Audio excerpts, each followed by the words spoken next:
I'm sure you've been through some other interviews, right? Because we're later in the process, so I think I'm probably not the first person you've interviewed with. So you know how the interviews work. We're, going to go through some questions, try to answer in the STAR format.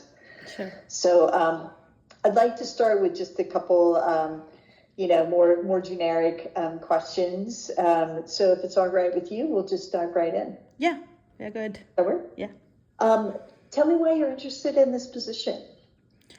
So, first of all, this is a great opportunity, which I felt like quite a good fit in terms of my skill set and the kind of role I'm doing. Because direct acquisition is something I work very closely in my past experiences. Like I have been having most of my experience in IT from the telecommunication domain. So insurance was like new to me, but in terms of direct acquisition, I think as part of direct acquisition, I feel like we are not just supporting from IT or the business, but we actually build the system, like in terms of gaining the customer, generating the revenue for companies. So it's always like giving me a lot of things to strategic thinking, like quite a good collaboration in terms of high paced environment, and that always excites me because I have been working in this space for many years in my past industry experience, where I created, led, and established QA teams, also handled a lot of Scrum team in terms of the IT accessibility programs for direct acquisitions. So it always excites me. And most of the thing, I also really love the data analysis and market research in terms of trending data, warehousing, data mining. And I think this particular position not just will expand my horizon in terms of those skill set, but also giving me, a bigger role in terms of showing that kind of leadership roles, which I'm currently, already adhering in my current role. So that's pretty much excited me for applying this job.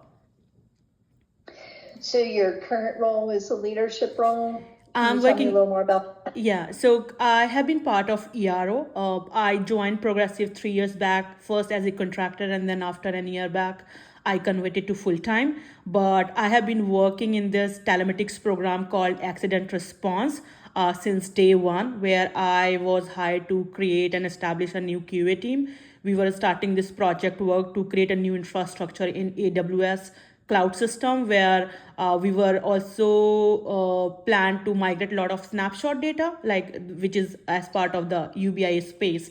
So we created this new program to provide this new product and service accident response to our Progressive customer, not just for the existing, but also a plan of gaining new customers for that service and product. And so far we have completed 2 successful phases of this project. Initially we started with 1 by 1 auto policy, but now it's for multiple vehicle and multiple drivers. And 2024 has been a significant successful year for us, and also in terms of the market growth, because Progressive had an exponential increase in terms of market share from like almost 11%, which was back then in 2022, and now we are almost 17% as a market share. And I think Progressive also jumped to the second position from fourth position as part of this successful project launch in production. So yeah, I have been handling multiple Scrum team as part of my program QA leadership role, where I closely work with my Scrum team, STs, QA manual tester for the planning, the test designing, the execution, and also working with the cross-platform teams to collaborate and coordinate between end-to-end testing and on daily basis sprint work. So that's pretty much my daily job. Okay, thank you. Can you describe 2 primary differences, 2 or 3 primary differences between Agile and SDLC? Yeah, so in Agile, basically we work on the small sprints. In our team, generally it is spanned for 2 weeks, one is sprint. So basically we take the small work as part of business requirement, and we implement, deliver that as part of continuous implementation and continuous deployment, where we don't really have a specific phase for first requirement and then followed by the implementation and then coming to the testing. So it's a continuous implementation, continuous deployment, where we develop the business functionality into the IT application code. We test it, we deploy it, and if there is some problems comes, then we repeat the same cycle. So it's not like a complete project, because we are also filling those early gaps or kind of issues in the small chunks of the development and testing process, rather than waiting for SDLC. So in the waterfall or SDLC, basically it's a defined longer term of the each phase of like development, requirement gathering, testing phase, and then the production deployment. So I feel like agile is always better in terms of doing those small chunks of priority business requirement, getting tested, raising the defect, and doing the redeployment, rather than everything coming together, because that creates a lot of gap. Yeah. And so thank you for that answer. My next question is, what are some of the hallmarks of a synergistic team?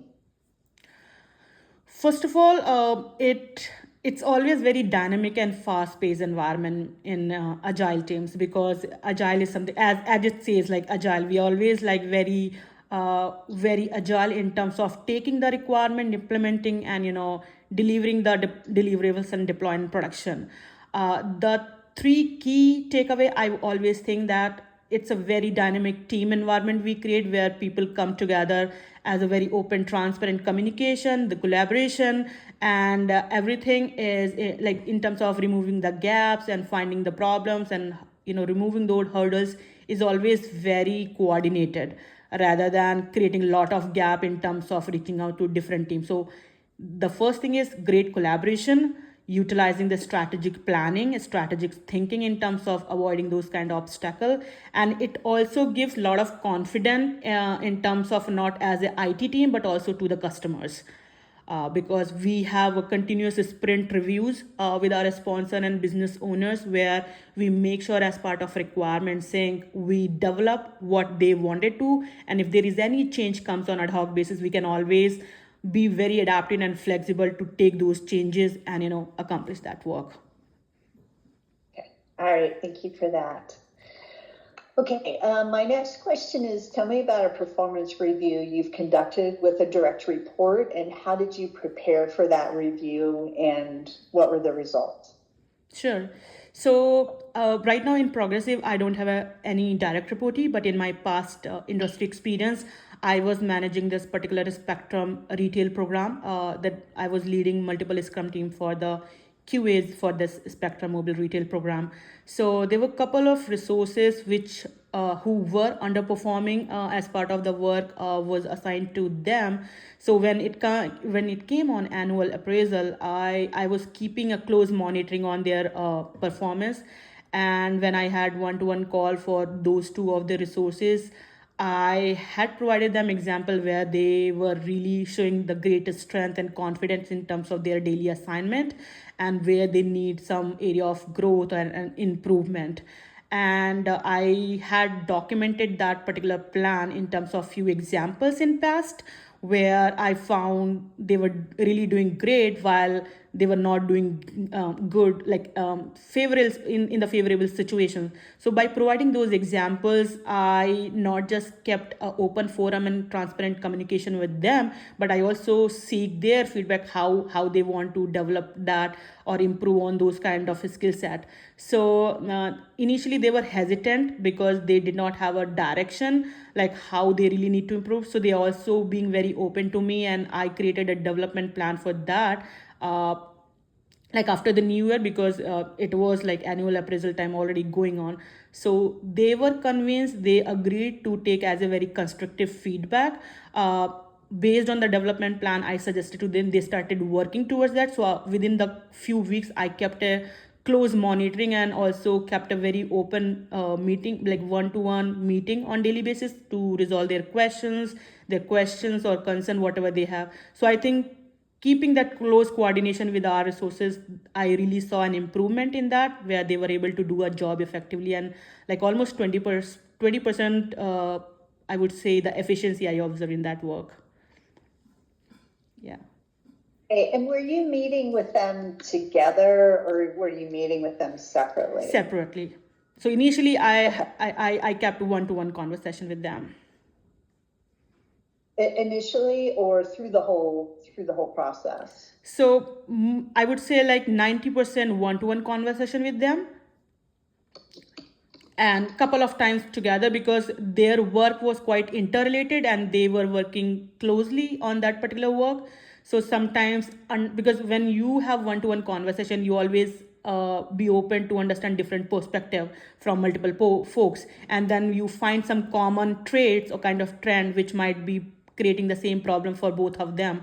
So in order to optimize my effort in terms of that development plan for them, or providing those kind of guidance, I used to keep couple of calls together just to provide the right direction to work towards.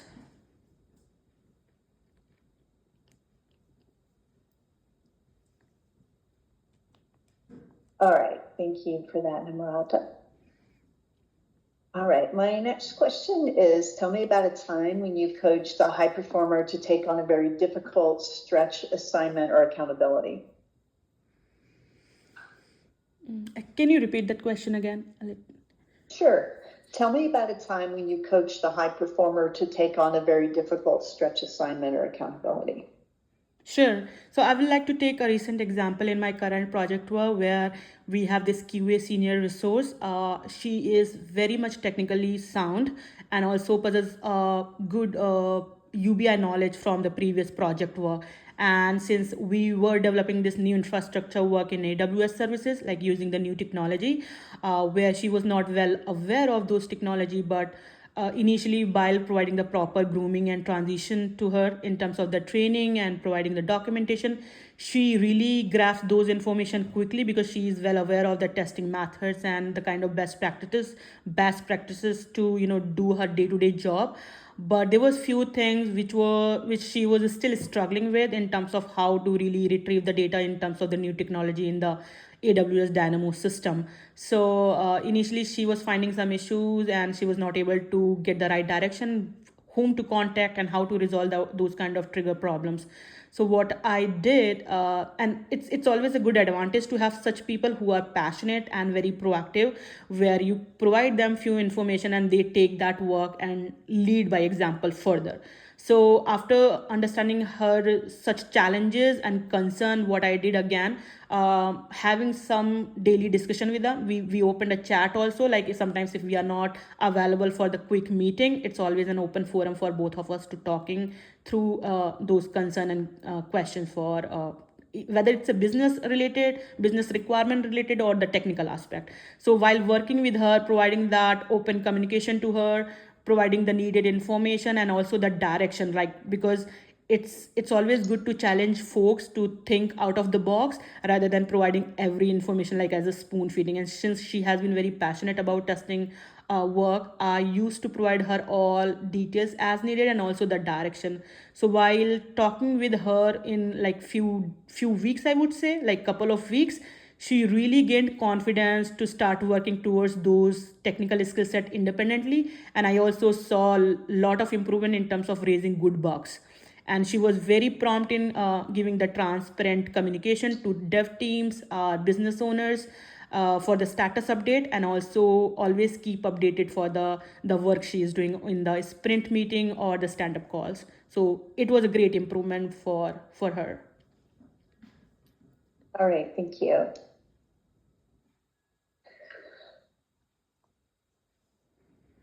My next question is, describe the method you've used to ensure that a change was being implemented as intended, and how did you know that method was effective?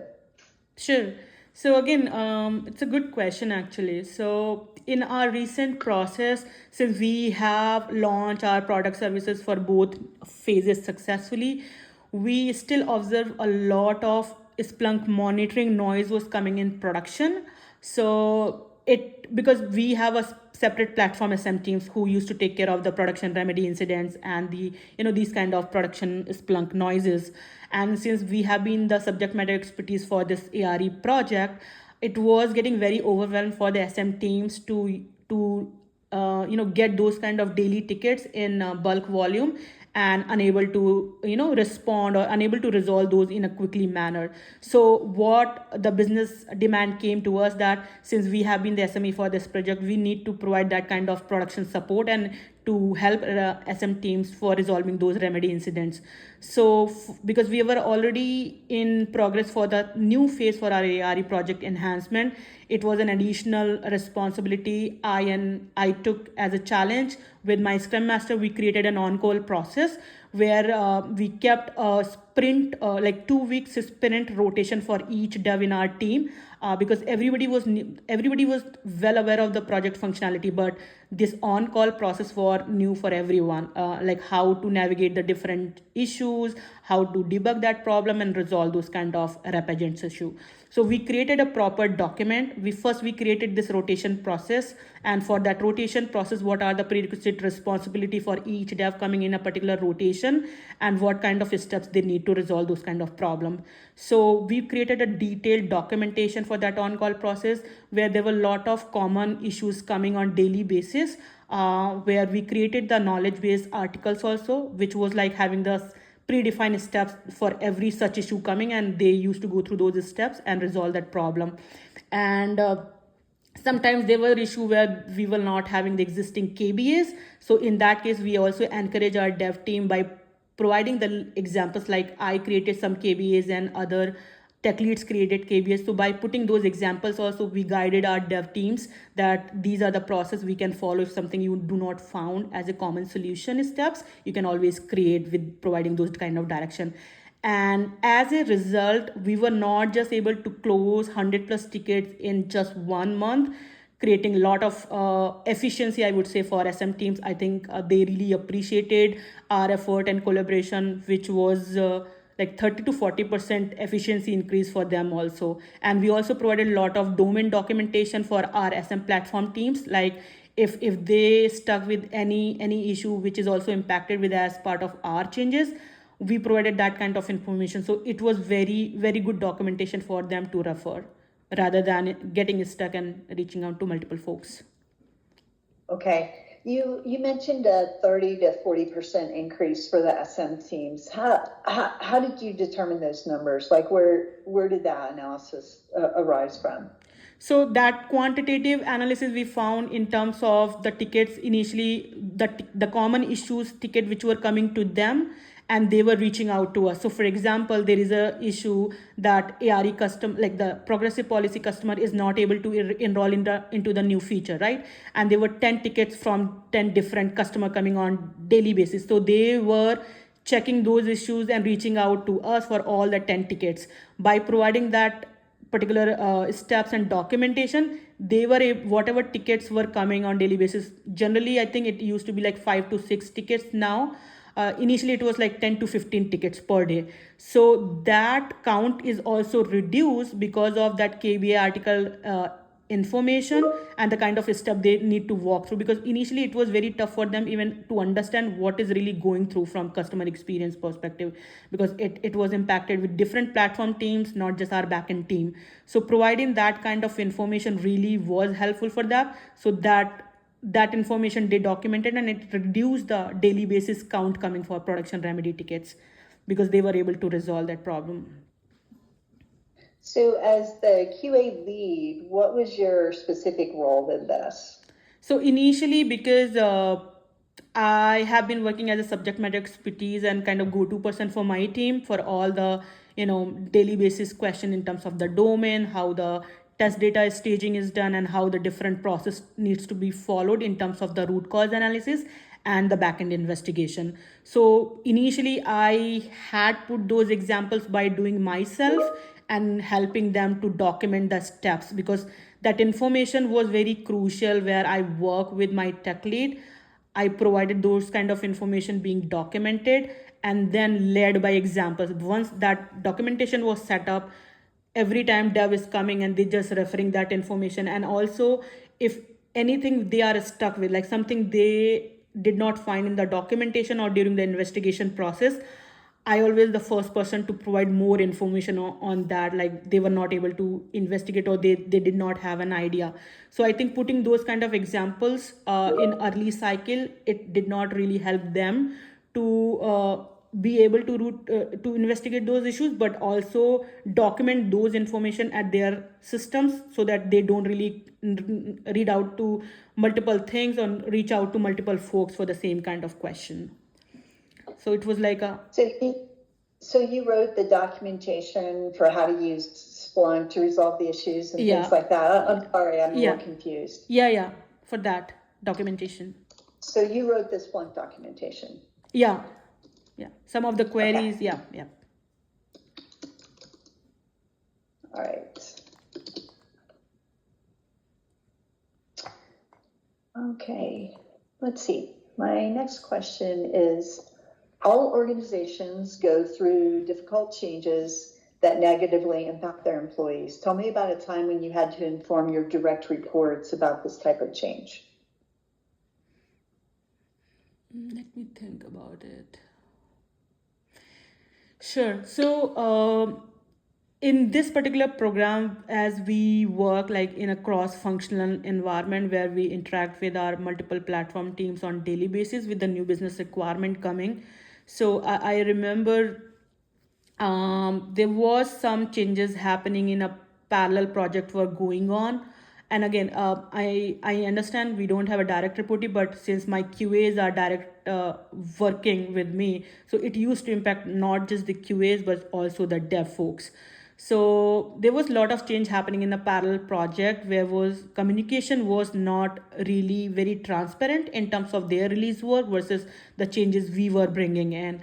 And this was kind of started giving some negative impact when we as a scrum team in our project were testing some existing functionality or regression functionality. So those things were broken in QA environment. And after digging, like spending efforts on root cause analysis, talking to our teams, multiple devs and tech leads, we realized that these problems are actually getting negatively impacted to our system because of those changes. Talking about like UBI other project team members. So what I did, because I kept a close watch how frequent these issues were happening and how we can better plan to resolve these issues rather than reaching out to multiple folks, investing too much effort in terms of finding out what are the problems, what are the actual root cause. So we had created a release plan in terms of the daily deployment window so that if they are doing any deployment, they will be notifying to our team so that we are well aware which kind of applications code they are touching into, and then we are well prepared. So we also have a good regression coverage in terms of our automation suite. So with every day release deployment, it was a closely coordinated. So during the deployment, if any issue was faced during the automation failure, or even if any QA is testing something, we used to report immediately to the required team, because it was very optimized effort in terms of coordination and collaboration. So it not just really help us to optimize our root cause analysis effort, and also really gain confidence in terms of both teams testing effort and implementation piece, because we knew if something is coming and breaking functionality, we knew who is the root cause ownership owner team, and we used to reach out to them rather than investing time while talking to multiple folks. So that really helped us in terms of daily operational efficiency for our work. Okay.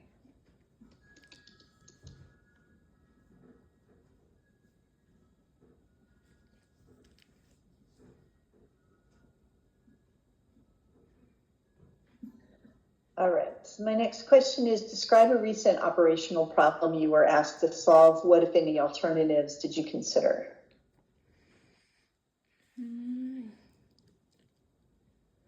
So we have this big complex program for the telematics accident response where we work with multiple platform teams, and we also have a lot of interaction with our external vendor teams like CMT and TrueMotion. So I remember when in the last phase, when we were doing the end-to-end testing, there were 100 of the test cases which I created for not just for our backend team but also for the UI team, and we had a proper review, peer reviews, and discuss with product owners and architects, and had a good laid out plan for that testing. And we have some QA strategy documentation prepared also, like with respect to the daily coordination, collaboration, and the ownership teams, in case if any problem comes, whom to reach out. So it is all to better optimize the daily progress, and to also keep updating our managers and the product owners, and the sponsors as well, like what are the different impediments or the jeopardies that project might have. And in that situation, I remember there was some issue we found with a vendor, which was very critically impacted for the crash event. Like if a customer is coming across a crash, then they were not able to get a road, like timely road assistance in terms of crash. And that problem we found during that end-to-end testing, where there was some critical changes needed, and we were already in the very last phase of end-to-end testing. So it was a needed change. It was also could impact our production launch date. But in order to make sure that change comes effectively and we do the follow-up testing also, what I did, I provided some of the high-level scenarios based on the priority. I work with vendor team, I work with our memory teams and backend teams, and I also had some consultation with our architect teams to make sure we just keep all the coverage well defined and well tested. Because if that issue could have not fixed in timely manner, it could have blown up a lot of things for customer during that crash events. So I think I took that ownership, identification of the right test cases based on the priority, consulting with other negative impact could affect the existing functionality, which we already covered like almost 60-70%. And having that good plan, good collaboration with all our vendor teams, platform teams, I think we were able to I remember we were able to complete that testing in timely manner within our end-to-end test timeline, and we really had a good successful launch for that without any issue in the crash events. And I think we in the recent event, I think in our IT communication, we also got a very good feedback that there is a very old lady who came across the accident, and how our M&A app and this particular accident response functionality was able to save her life. Like we really got that good feedback. That's great. Yeah. All right, thank you for that, Namrata. My next question is, describe a time when you felt there was a lack of trust between a peer and you, and what was the situation?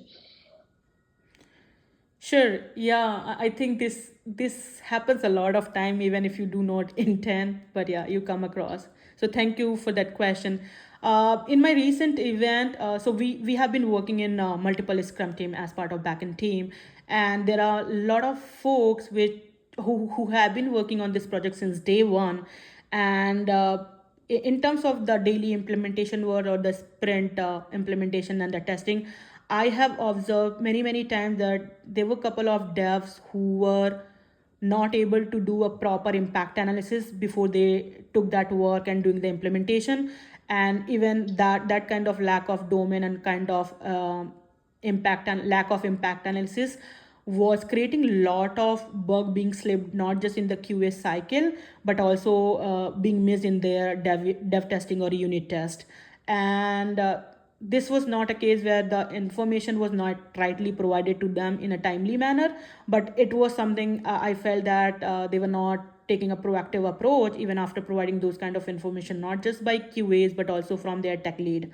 And it's sometimes very hard to work with the very basic information, because they have been working on that functionality from last couple of years, but it's still for the basic things, they feel that kind of gap which they are not able to effectively implement their current solution or the new code functionality.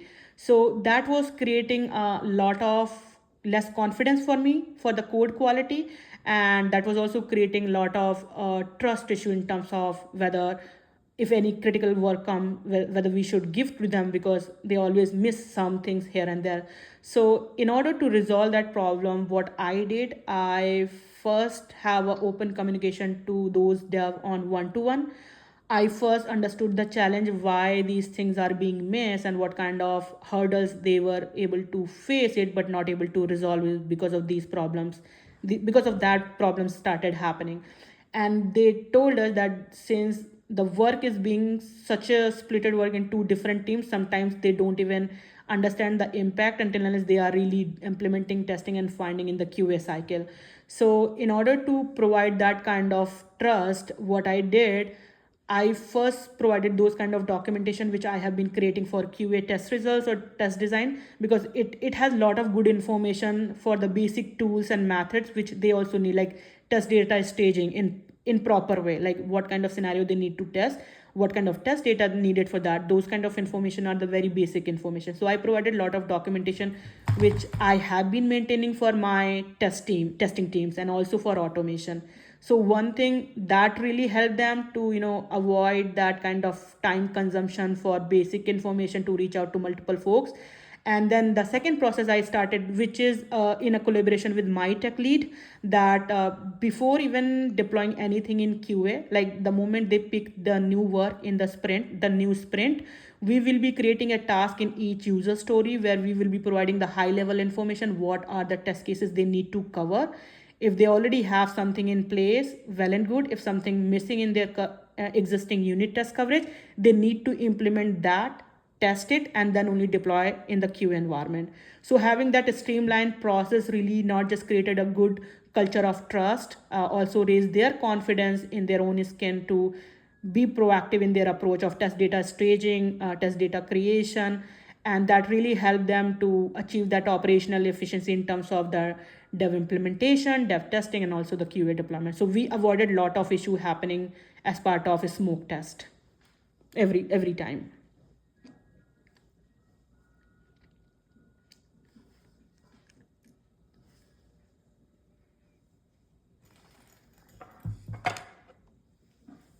All right. My next question is, how do you ensure the unique potential of each of your direct reports is being realized in the workplace? Provide a recent example. Sure. So, as I mentioned, I do not have a direct reportee in this company, but yeah, it's a very good question in terms of recalling some good example from past. So, while working with AT&T, I was also leading this accessibility program where we were supposed to we were revamping the MyAT online site, not just for the direct acquisition, but we were also developing this new site for the mobile native app users.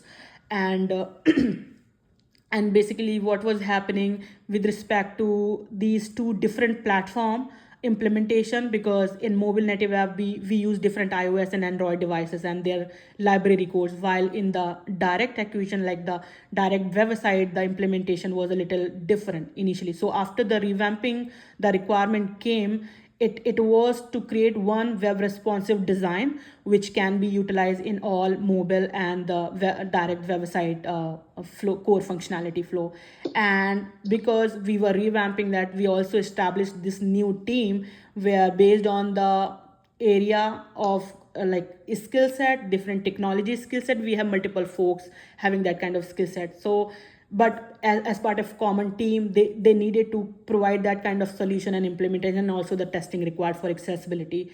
So what I learned as part of my QA team, it has the same thing. There were few people who were only working for mobile native apps earlier, and there were few folks which were only working on the direct acquisition with like direct website. So it was always very difficult for them in the initial phase to understand the backend process and the UI process for the accessibility testing, because as you know, the accessibility testing is completely different when it comes on devices versus the website. So since I was well aware of those processes, I created a proper test plan for them, not just for the website based accessibility but also for the mobile native app. And we always have an open forum in terms of daily questions, concern, which used to provide that guidance where they were stuck or if something they were not feeling confident with. So providing that kind of information and daily conversation, also working with the multiple platform teams, it really helped them to understand the different technology as part of that training session or grooming session. But they were also help each other out, like for example, some functionality is working in website, technically that will be impacted in the mobile as part of common web responsive design. So but they were not able, because they were gesture testing or the screen reader testing was little different. I think with the common issues they were able to come together, analyze the problems, and able to resolve while talking to me also. So I think providing that initial training for multiple platform based accessibility testing really helped them.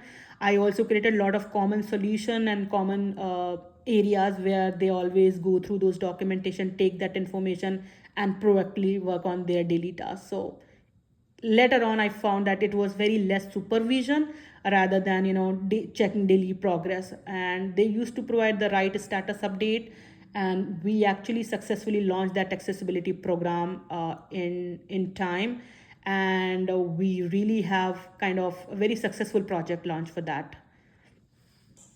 All right, thank you.